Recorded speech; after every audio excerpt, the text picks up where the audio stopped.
marka hore waxaan si farxad leh u soo dhaweynayaa walaalkay Suldaan Abubakar Cilmi Wabar oo maanta dalkiisii hooyo aanu si qalbi furan oo kalgacal leh ugu soo dhaweynayno.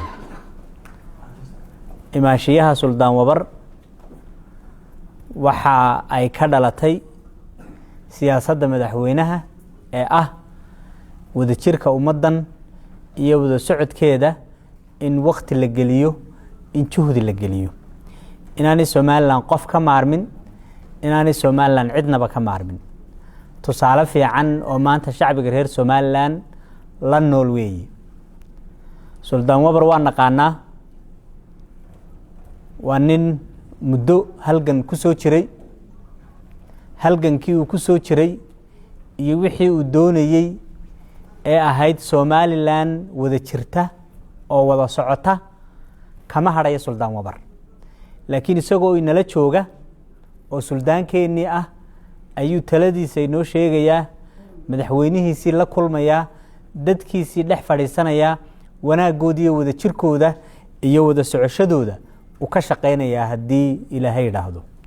tan waxay tusaale u tahay madaxweynuhu inuu ballanqaadyadiisii la nool yahay oo uu ku shaqeynayo, hadday mid wax qaba tahay iyo hadday mid wada jirka ummadda iyo xoojinta midnimadeeda ahba ay tahay. arrintan run ahaantii mahad weyn waxa si gaar ah u leh dadkii ka shaqeynayay. xukuumaddan waxay ka shaqeysaa arrimo fara badan oo ay si hoose uga shaqeyso, oo maxaan ku dhahdaa loo safro oo wanaaga, oo aqoonsiga, oo dib u heshiisiina, oo isu keenida, oo soo xodxodasho ah. run ahaantii arrintan dadkii ka shaqeynayay laba nin baan jecelahay inaan si gaar ah ugu mahadnaqo. maxaan ku dhahdaa nin waa Jaamac Gaabuush oo halkan inala jooga, oo suldaanka intaas oo goor maxaan ku dhahdaa la hadlay Addis Ababa ugu tagay, iyo sidoo kale rijaal oo isaguna maanta inaga maqan oo mas'uuliyiinta dawladda ka mid ah, Cabdilxaliim Rijaal, oo isagana runtii aan jecelahay inaan u mahadnaqo. hadalku waa kooban yahay, waxaan rabaa inaan Soomaaliya u sheego oo Xasan Sheekh u sheego,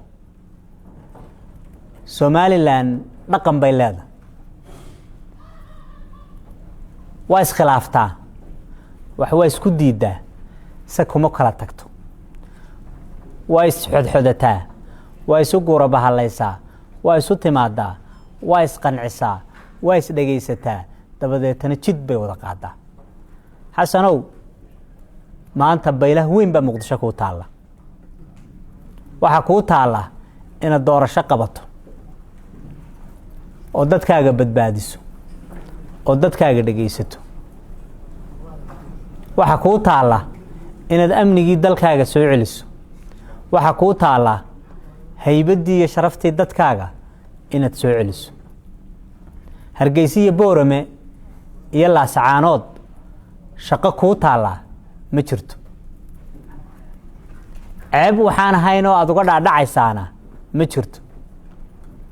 dadka reer Boorame Somaliland iyagaa dhistay, iyagaa leh, juhdiga ugu badan iyagaa geliyey.